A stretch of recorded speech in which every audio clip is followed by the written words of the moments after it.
7,000명을 남기리니라는 제목으로 말씀을 살펴보려고 합니다. 오늘 본문의 말씀은 엘리야에 대한 말씀입니다. 기독교 교육은 가르치는 게 아니고 바라보는 것이다. 성경에 나타나는 믿음의 선배들을 바라보면서 나하고 닮았다. 하나님은 저런 분을 저럴 때 쓰시는구나. 그럴 때 우리가 동병상련 은혜를 받게 됩니다. 구약 성경에 나타난 엘리야는 그 스펙을 보면 출신, 성분, 학력을 보면 아주 형편이 없어요. 그냥 열왕기상 17장 1절에 갑자기 길라앗에 우거하는 디셉 사람 엘리야가 이력서 끝입니다. 부모님 이름도 없고 학벌이 가방끈이 없습니다. 그냥 길라앗에 우거한다는 말은 그 동네에 장돌뱅이처럼 빌빌 돌아다니는 디셉 사람 엘리야가 끝입니다. 요새 말로 흙수저입니다. 전혀 집안에 내놓을 그런 조건이 없는 무명의 그런 사람인데, 하나님께서 이 사람을 들어 쓰실 때는 어마무시한 구약을 대표하는 선지자로 쓰실 때 왜 우리가 은혜가 되는가 하면 저런 신통찮은 사람이 우리와 비슷한 게 많다는 거예요. 잘난 게 많은 게 아니고 못나고 그런 어려운 게 엘리야는 우리와 성정이 같은 사람이로되, 엘리야는 우리처럼 마음이 약하고 말 한마디에 우울증이 오고 그런 아주 허약한 심약해 빠진 인간관계를 힘들어하고 매사에 이렇게 참 힘겹게 살아가는 그런 그 엘리야의 스타일이, 엘리야의 그 마음 씀씀이가 성정이 우리하고 비스무리하다는 거예요. 이런 많은 사람들이 보면 사람을 힘겨워하고 인간관계를 부대끼는 것을 싫어합니다. 약간의 우울증이 없는 사람은 아무도 없다고 보는, 우울증이 전혀 없다, 그건 사람이 아니므이다. 이 험한 세상을 살아가면서 엘리야처럼 지치고 상하고 병들고 이렇게 힘들기 쉬운데, 그 엘리야가 우리와 비슷하다는 거예요. 마음도 약하고 겁도 많고 어려운 일도 많이 당하고, 그런 닮은 모습을 통해서 우리가 동병상련, 이심전심 이렇게 은혜를 받습니다. 하나님께서 이 한 사람을 스펙도 없고 근본도 없는 이 형편없는 한 사람을 얼마나 멋지게 대단하게 들어 쓰는가 하면 이스라엘의 병거와 마병이요, 거의 국보급적인 나라를 대표할 수 있는 인물로 쓰신다는 거예요. 요즘 우리가 축구를 보면 아시안컵에 손흥민이다 이러면 사람들이 월드 클래스다, 손흥민이라는 한 선수가 대한민국 선수들에게 끌고 나가는 거예요. 그야말로 캡틴으로, 주장으로서 국보급적인 나라의 보물단지와 같은 게 손흥민이듯이, 그 혼란한 이스라엘에 엘리야 한 사람이 있음으로 인해서 이스라엘의 전체 국방 능력, 이스라엘의 전체 재산이 똑같다는 거예요. 그만큼 이스라엘의 병거와 마병으로 이렇게 하나님이 멋지게 들어 쓰신다는 거예요. 어떻게 하면 그런 근본도 없고 병약하고 허약해 빠져도 하나님 앞에 아름답게 존귀하게 쓰임받을 수 있을까요? 엘리야의 그 라이프 스타일을 몇 가지 살펴보려고 합니다. 첫째는 엘리야의 삶의 방식이 무너진 제단을 수축한 사람이에요. 이 시대가 무너진 시대다. 경제가 무너지고 가정이 해체되고 교실이 붕괴가 되고 권위가 땅에 떨어지고, 이 시대가 무너진 시대다 이렇게 얘기를 합니다. 근데 그 시대가 하나님께 예배 드려야 될 제단이 2단 3단들이 들어와 가지고 엉망진창을 만들어 성전이 황폐하게 되고 무너진 시대. 그런데 많은 사람들은, 그 똑똑한 사람들은 이거 문제입니다, 문제를 문제시 삼고 확인사살하는 사람들이 많습니다. 인생에 도움이 안 되는 거예요. 그런데 엘리야는 빵군한 제단을 문제를 문제 삼는 게 아니고 지가 그거를 땜방을 하고 지가 그 자리에 엎드려서 대안을 제시하고 무너진 제단을 깨끗하게 소재를 하고 자기 혼자 엎드려서 기도해서 하나님께 불로응답을 받은 사람이 이 사람이라는 거예요. 문제를 문제 삼지 말고 문제를 기도 제목으로 삼아라. 작년에 재직 세미나 때 오신 강사 중에 이상규 교수님이 우리 고신대학교의 보물 같은 분이에요. 연세가 지금 80이 넘으신 원로 교수님이신데, 이상규 교수님이 작년에 우리 재직 세미나에서 그 얘기를 하더라고요. 자기는 평생을 살아오고 이제 자녀들에게 교훈하는 게 몇 가지인데, 첫째는 항상 자녀들에게 감사하게 생각해라.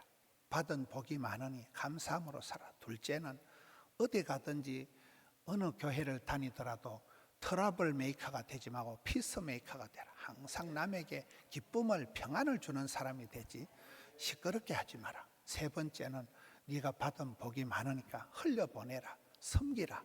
나누어 주면서 평생을 살아라. 그걸 강조한다 하더라고요.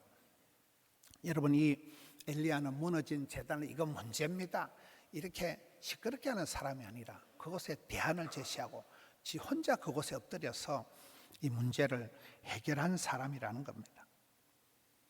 엘리야는 보면 고군분투한 혼자서 싸운 사람이에요. 그 시대에 바알과 아세라 거짓 선지자 850대 1로 혼자 싸워. 우리가 성경을 자세히 보면 하나님께서는 어려울 때마다 어떤 조직을 통해서, 시스템을 통해서 역사를 새롭게 한 역사가 없어요. 한 사람, 베들레헴 들판의 양치기 한 사람 다윗을 불러서, 한 사람 엘리야, 한 사람을 불러서 역사를, 시대를, 프로그램을, 족보를 확 바꾸는 분이 우리 하나님이십니다. 여기 엘리야가 고군분투했다는 거예요. 혼자서 싸워갑니다. 일당백으로 전쟁을 하고 있습니다. 영적인 전쟁을 하는데 바알과 아세라 거짓 선지자 450명 플러스 400명 850대 1로 싸우는 것입니다. 환경이나 시스템을 탓하지 않고 싸울 때 내 혼자 남았다. 내 혼자. 아무도 도움이 돕는 자가 없이 내만 혼자 남았다는 거예요. 여러분, 우리가 세상을 살아가 보면 참 세상은 고독한 거예요. 아무도 내 도움이 안 될 때가 있습니다. 옆에 어떤 사람이라도 도움이 안 되는 고독을 감당해야 될 때가 있습니다. 내만 남았다는, 다 언약의 백성들이 언약을 버리고 제단을 헐고 선지자들 죽이고 다 부패하고 타락하고 변질되고 내 혼자 남았다는 거예요. 그럴 때 믿음의 사람들은 원망, 불평, 짜증, 핑계, 이유를 대지 않고 자기가 할 수 있는 일을 찾아서 혼자서 고독한 싸움을 해나갈 때 하나님은 그 한 사람을 통해서 마치 깊은 산속에서 옹달샘이 퐁퐁퐁 솟아내면 이 옹달샘은 자정 능력이 있다. 이게 물길 따라 꽃길 따라 봄길 따라 흘러내려가면서 산천초목을 푸르게 하듯이 엘리야 한 사람이 고독한 전쟁을 치릅니다. 그것은 마치 우리가 예수님께서 이 땅의 문제를 해결하실 때 천사들을 수두룩 빽빽하게 데리고 와서 하지 않습니다. 제자들을 몇 만 명을 불러가지고 군대를 조직해가지고 하지 않습니다. 한 분 예수님께서 하늘의 영광의 본체를 버리시고 이 땅에 낮아지셔서 떨어지셔서 하늘의 미랄처럼, 그저 하늘의 미랄처럼 똑 떨어져가지고 그가 찔림으로, 그가 죽음으로 많은 사람을 살리게 된 거잖아요. 엘리야 한 사람이 이스라엘의 병과 마병이 되는, 고독하게 싸우지만은 엘리야 한 사람이 이스라엘의 대안이 되어가는 것입니다. 성경에 보면 겨자씨 한 톨만한 믿음만 있어도 가장 작은 팔레스타인의 씨앗, 콩알이 아니고 깨알이 아니고 겨자씨 하나 조만한 게 믿음이 있으면 나무가 되고 숲을 이루고 새들이 깃들이고 겨자씨 하나하나 믿음이 산을 옮긴다. 우리가 작은 믿음만 있어도 부산, 양산, 울산, 마산 다 산이잖아요. 산을 옮길 만한 작은 믿음이 그런 역사를 일으킨다. 엘리야의 특징 중에 하나는 열심히 특심이라는 거예요. 여러분, 복 있는 사람, 쓰임받는 사람을 추적 60번 해보면 그 속에 가슴에 불이 있다는 거예요. 엘리야는 열이 특별히 심한 것, 열심히 특심이라는 거예요. 옛날 성경에는 열심히 특심, 개정 성경에는 열심히 유별하오니 별스럽다는 거예요. 까칠하다는 사람, 세상에 까칠한 사람, 가슴에 불이 있는 사람. 여러분, 하나님이 열심이니까 우리는 열심히 살아갈 수밖에 없습니다. 야곱처럼 욕심꾸러기라는 거예요. 야곱이 욕심이 얼마나 많은지, 나가 복을 받아야 썩었다. 하나님 복을 주시든지 복을 안 주려면 확 밟아 지기삐리라. 복을 받으려고 애를 쓰고 주님의 사자의 다리 가정이를 붙잡고 생실험을 하듯이 여러분 엘리야는 혼자 그렇게 열심히 특심 가슴에 불을 안고 살아간 사람. 복 있는 사람, 쓰임받는 사람들을 보면 반드시 그 속에 갈증이가, 긍정이가, 열정이 있다 그러죠. 갈증, 사슴이 시냇물을 찾듯이 끌떡거리는, 항상 배가 고프고 항상 목이 마르고, 그리고 우리 유현태 장로님 구호처럼 전도를 해도 가면 있고 안 가면 없고, 하면 되고 안 하면 안 되니까 항상 하자주의로 적극, 담대, 낭만, 절대 긍정으로 나가지, 안 된다, 어렵다, 못 살겠다, 죽겠다, 힘들다는 입방정을 말도 잠꼬대도 하지 말아라. 그리고 열정, 가슴에 성령의 불을 안고 살아. 불씨를 꺼트리지 마라. 성령을 소멸치 마라. 엘리야는 열이 특별히 심한 열정의 소유자였습니다. 지랄 총량의 법칙이라고 있더라고요. 젊어서 어느 정도 지랄을 떨고 나면, 나이가 들고 나면 지랄 떨 일이 없대요. 눈물 총량이, 젊어서 많이 울고 나면 나이 들어서 울 일이 없다는 거예요. 에너지 총량이라는 게 어느 정도 우리가 울고 나면, 어느 정도 힘쓰고 나면. 이 엘리야라는 사람은 혼자 살아가면서도 불꽃같이 살아가는, 이런 사람의 특징이 빨리 지친다는 거예요. 빨리 한계를 느끼고 빨리 상처를 받는다. 에너지를 다 써버렸으니까, 울고 불고 다 했으니까. 엘리야가 굉장히 빨리 이렇게 의기소침하게 되는, 에너지가 고갈이 되는 우울증이, 공황장애가 오기 쉽다는 거예요. 엘리야가 집중 공격을 받았습니다. 바알과 아세라 거짓 선지자 850명이 덤비니까. 여러분, 대구의 어떤 기도원의 원장님 얘기를 들어보니까 이분이 귀신을 잘 쫓아내는 신유의 능력이 있는데, 귀신을 하나를 쫓아내려고 하면 거의 자기가 같이 죽는데요. 큰 그런 어려운 환자를 한 명 치료를 하는데 자기가 거의 죽을 고비를, 자기가 거의 같이 병을 앓고 같이 거의 막 눈알이 빠질 듯 해가지고 우리에 와서 성모한과 김낙균 장로님한테 진료받았습니다. 눈알이 빠질 듯하고 죽을 고비를 넘기면서, 그러면서 그 귀신을 쫓아내고 영적인 전쟁에서 승리를 하는데, 여러분 850명하고 상대를 해서 영적인 전쟁을 벌이니까 얼마나 힘들었겠어요. 거기다가 이세벨이라는 여자가 아주 치명적인 공격을 합니다. 성경에 나타나는 여자 중에 가장 악녀가 이세벨이에요. 이세벨 시대에 이스라엘 땅에 바알 우상을 산더미같이 끌어들어가지고 가장 우상 숭배를 많이 한 여자가 이세벨입니다.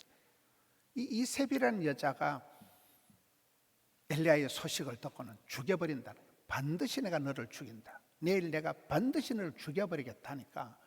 여러분, 대통령 영부인이 죽이겠다고 덤비니까 오금이 저리겠어요, 안 저렸어요? 엘리야가 급우울이 와가지고 공황장애, 신경쇠약, 노이로제 다 와가지고 더 이상 살고 싶은 의욕이 뚝 떨어지고 급우울이 와서 영적인 침체가 와서 도망을 갑니다.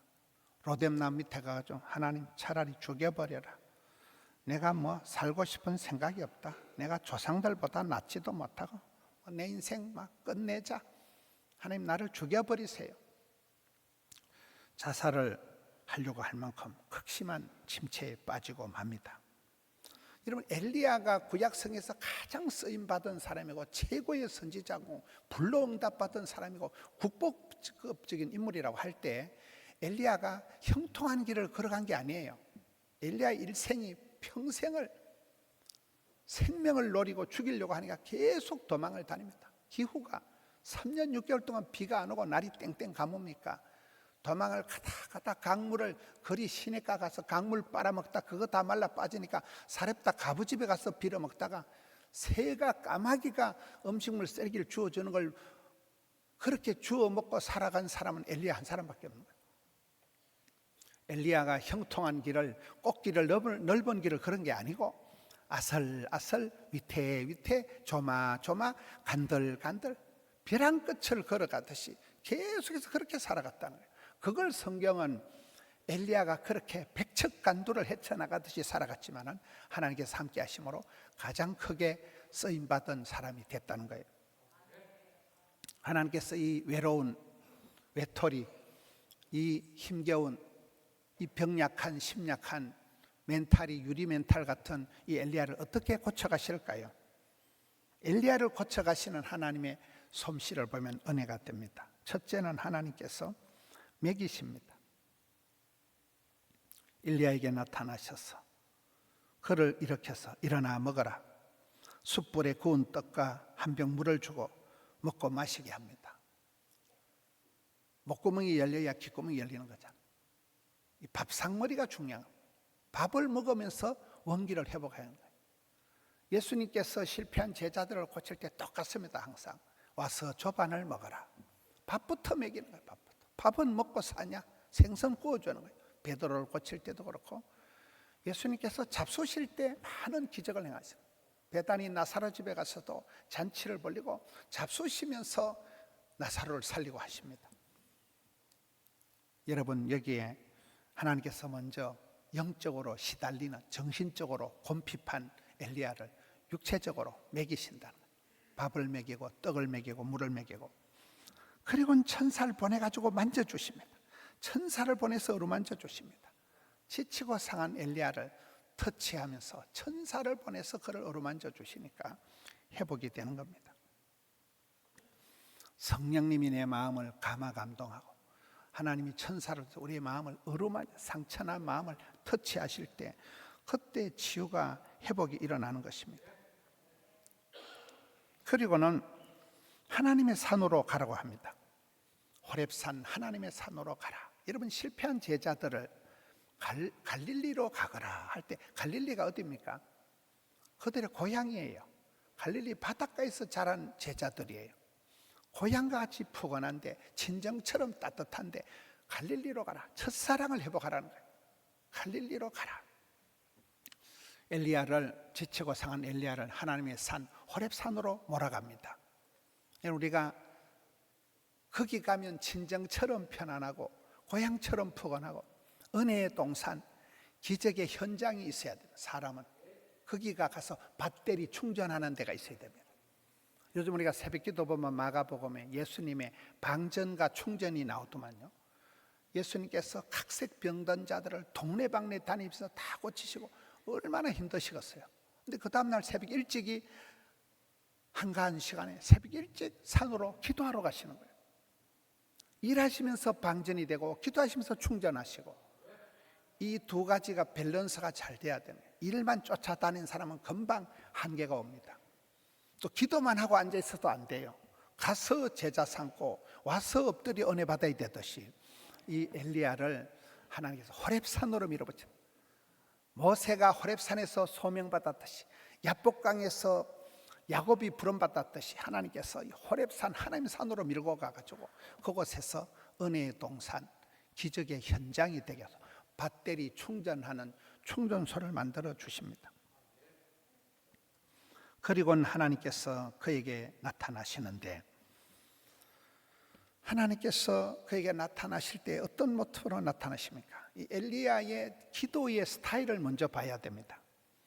여러분, 구약 성경의 엘리야는 기도의 사람인데, 이것이 신약 성경 야고보서에 보면 야고보서는 행함과 기도를 강조하는데, 야고보서 마지막 5장에 가서 보면 병든 자가 있거든 기도해라, 의인의 간구는 역사하는 힘이 있다, 믿음의 기도는 역사가 일어난다, 기도를 강조를 하다가 샘플로 한 사람을 소개하는데 그게 바로 엘리야입니다. 엘리야는 우리와 성경이 같은 사람이로되 간절히 기도해서 하늘 문을 열었다 닫았다 했지 않냐. 엘리야가 기도의 샘플로 등장하는 게 야고보서의 말씀인데, 구약 성경에서 엘리야의 기도의 모습이 대표적인 게 갈멜산에서 기도하는 겁니다. 갈멜산에서 기도하는데 응답이 안 돼. 천하의 엘리야, 불로 응답하던 엘리야가 기도하는데 끄떡이 없으니까 사환을 시켜서 야, 가서 사인을 봐라. 아무리 가봐도 사인이 안 나. 산꼭대기 올라가서 기도를 하고 무릎을 꿇고 기도하는데 사환을 시키니까 안 되니까 7번까지 다시 가라. 여러분, 7이라는 숫자는 완전수예요. 응답 받을 때까지 가라는 거예요. 사인이 오를 때까지 가라는 거예요. 7번까지 끝까지 가라는 거예요. 그래서 7번째 가니까 손만한 구름이 떠올라서 억수로 비가 내리는 기적이 나타납니다. 이 7이라는 숫자가 오늘 제목이 7천 명을 남겨뒀다. 이 7이라는 숫자를 좀 살펴보겠습니다. 이스라엘 백성들이 여리고성을 무너뜨릴 때 며칠 동안 돌았을까요? 7일을 동안, 일주일 내도록 돌았다는 얘기예요. 그 난공불락 여리고성이, 무너질 수 없는 여리고성이 단순하게 무식하게 7일 동안을 매일 돌고 나니까 자빠진 거예요. 7일 동안 일주일 내도록 돌았다는 거예요. 야곱이 복을 받을 때, 야곱의 축복이라고 할 때, 야곱의 축복의 상징적인 말이 7년을 수일같이라는 말이에요. 여러분, 야곱이 복을 받고 처갓집이 20년을 얹혀 살아가면서 7년을 수일같이, 7년을 하루같이 살았다. 7년을, 20년을 넘어 집에 얹혀 살아가면서 전혀 스트레스 받지 않고 오 해피데이, 7년을 수일같이 그렇게 행복하게 살았다는 거예요. 일상이 행복했다는 거예요. 일주일 내도록 행복했다는 거예요. 여러분, 나만 장군이 요단강물에 몇 번 들어갔을까요? 7번 들어가. 7번. 7번 깨끗하게 될 때까지 완전수라니까요. 한 번, 두 번, 세 번, 에이 끄떡도 없네. 끝까지 들어가요. 7번째 가서 어린아이 살같이 변화가 됩니다. 베드로가 잘난 체하면서 예수님 몇 번 용서해 줄까요? 할 때 70번씩 7번씩. 여러분, 7번을 70번씩. 이 7이라는 게 완전수라는 거예요. 끝까지 무한대로 용서하는. 내 3번 용서해 줬는데요, 그렇게 하죠. 끝까지 용서해, 무한대로 용서해 줘. 용서에는 끝이 없다는 거예요.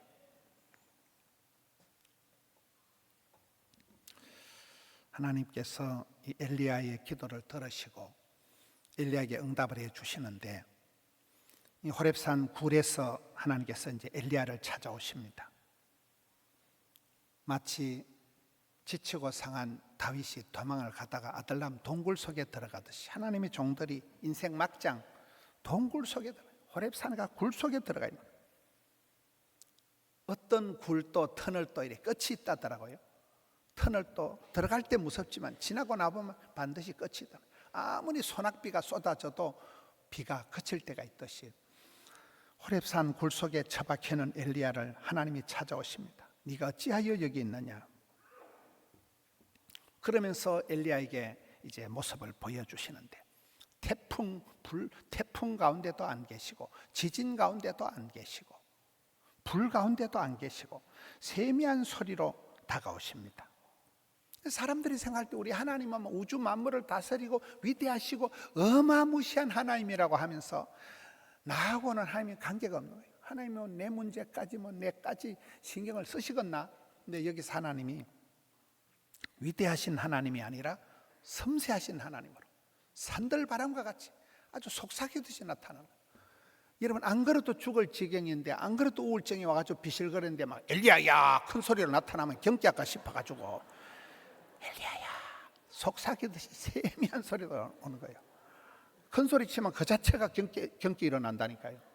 하나님은 부드러운 하나님, 섬세하신 하나님, 알뜰하신 하나님, 맞춤형으로 나타나 환자에게 알아듣도록, 우울증 재발하지 않도록 따뜻하게 오셔가지고 엘리야야 걱정하지 마라. 그리고는 사람을 붙이십니다. 네가 하사엘을 아람 왕으로 세우고 예후를 이스라엘 왕으로 세우고 엘리사를 이 후계자로 세워라. 니만 꼴꼴한 거 아니다.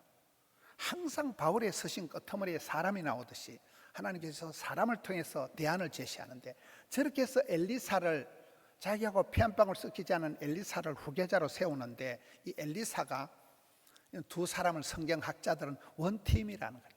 엘리야가 못다한 것을 엘리사가 다 합니다. 엘리야는 구약의 최고의 선지자고 엘리사는 엘리야보다도 더 많은 기적을 행한, 구약에서 가장 많은 기적을 행한 사람이 엘리사가 됩니다. 두 사람 똑같이 받은 별명이 이스라엘의 병과 마병이 됩니다. 하나님은 후계자를, 다음 세대를, 이음새를 붙여주신다는 거예요. 사람을 붙여주신다는 거예요. 돕는 자를 세워주신다는 거예요.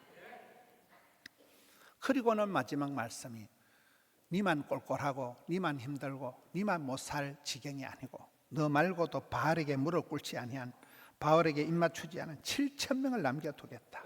7,000명을 남겨두겠다. 이런 우리가 힘들 때는 내만 꼴꼴하고 우리 집만 힘들고 내만 좀 이 병이 나한테만 좀 독특하니 망할로 마음이 나한테만 생기는 것 같고 나한테만 어려운 것 같고 나한테만 이 체질이 이상하고 많은 사람들이 약이 없는 듯이 내만 힘겨워할 때가 많습니다. 하나님의 음성은 아니다. 너 말고도 7,000명 이빠이 남겨놨다. 7이 완전수라니까요. 남은 숫자만 7,000명이라. 남아있는 찌끄러기 같이 남아있는 것만 7,000명이라. 이런 구약 성경이나 신약 성경이 남은 자 사상이 굉장히 중요합니다. 예수님께서 오병이어 기적을 행하시고 마태, 마가, 누가복음에 다 나타나는 게 오병이어 기적인데 기적을 행하시고 난 뒤에 남은 것을 버리지 마라. 남은 찌끄레기만 끌어모은 게 12강줄입니다. 12바구니, 12강줄이가 여의도 순복음교회 특별 새벽기도 타이틀이 12강줄이더라고요. 수만 명이 모여서 새벽에 기도합니다. 장경동 목사님 교회에 가보면 우리가 겟세마네 기도회를 8주를 하듯이 장경동 목사님 교회는 신년 특별 부흥회를 12강줄이 집회해요. 새해 첫 주부터 12주 동안을 매일 강사를 모셔가지고 12강줄이 집회를 하더라고요. 남은 것만 끌어모아도 충분하다는 거예요. 12강줄이가 이빠이 된다는 거예요. 남은 겁니다. 찌끄레기입니다. 허접한 겁니다. 칠칠 맞은 겁니다. 그 남은 게 저 정도 된다. 우리가 인생을 살다 보면 병든 자식이 효도한다. 굽은 가지가 선산을 지킨다. 그렇습니다. 내가 보기에 멋지고 대단한 사람이 내 인생에 도움이 안 돼요. 똑똑한 사람이 나를 향해 사기치고 힘센 사람이 나를 구박하지. 그런데 병든 사람, 약한 사람이 오히려 병든 자식이 효도하듯이 굽은 가지가 선산을 오래오래 지킨다니까요. 잘생긴 나무는 남들이 다 뽑아가니까. 요셉이 7년 대기근을 이긴 것은 7년 대 풍년 때 흥청망청 안 하고 차곡차곡 저축을 했기 때문에 그렇습니다. 룻이란 여자가 결혼 10년 사이에 쪽박을 차고 신랑도 죽고 자식도 없고 재산도 없고 추억도 없고 그런 쪽박 찬 룻이란 여자가 너무 밭대기에서 추수하고 남은 이삭을 주어서 피죽 끓이 먹는 거지같이 되어서 너무 밭대기 가서 이삭 주우러 갔다가 신랑을 주워온 여자가 룻이에요. 그 밭에서 이삭 줍다 주온 신랑 사이에서 다윗이 태어납니다. 다윗의 할머니가 되는 거예요. 메시아를 잉태하는 축복의 통로로 쓰임받는 룻이 되는 겁니다. 너무 밭에서 떨어진 이삭이나 주먹는 거지같이 살아도 하나님이 인도하실 때는 기적의 주인공이 되는 거예요. 구약의 남은 자는 여러분 모든 게 다 사라지고 절단나고 황폐하게 되고 끝장나고 상수리 나무가 배임을 싹둑 당해가지고 다 날아가고 남은 뿔한가지 밑둥치 그루터기만 남아있어도 하나님이 거기서 씨앗이 발화가 돼가지고 다시 싹이 터서 자라면 거목이 된다는 거예요. 저는 금년도 상반기 우리의 사역의 목표를 주여 남은 자 7,000명을 붙여주옵소서 이렇게 해보고요. 남은 것만 끌어모아도 7,000명이라니까요. 이 시대의 길을 잃은 양이 얼마나 많고 안 나가 가난한 성도들이 얼마나 많고 우리 주변에 우리가 사역을 할 때 이순신 장군이 신에게는 12척이 남아 있습니다. 꼴랑 12개 가지고 안 될 것 같지만 하나님은 작은 자를 통해서 겨자씨 하나만한 믿음에서도 산을 옮긴다니까요. 신에게는 12척이 남아 있습니다. 끄떡없다는 거예요. 얼마든지 된다. 내게 건강이 남아 있다면, 내게 세월이 시간이 남아 있다면, 내게 하나님이 은사를 남겨두셨다면 남은 것만 가지고도 7,000명을 이빠이 주신다는 거예요. 엘리야처럼 그렇게 힘겨운 삶을 아슬아슬 조마조마한 삶을 살아갈지라도 주여 남은 자를 붙여주옵소서. 그러면 지난주에 우리 박 장로님, 권사님 106명이 그냥 뜻밖의 기도 이상으로 기도밖에 한 방에 등록을 하는 이런 기적이 하나님이 남은 자만 우리가 기대해도 기이한 복을 주신다. 엘리야처럼 이 시대에 지치고 상하고 병들고 우울하고 신경쇠약 노이로제가 다 와가지고 많은 사람들이 허우적거립니다. 벼랑 끝을 걸어가듯이 살아갑니다. 삶의 의욕을 다 잃어버리고 입맛, 밥맛, 살맛이 다 떨어져가지고 살아갈 때 하나님께서 세미한 소리로 오셔서 그를 회복시켜 주셨듯이 이 시대에 다시금 회복의 자리로 나아가서 하나님께로부터 7,000명을 응원받는 귀한 복을 받는 우리 성도님들 되시기를 축원합니다.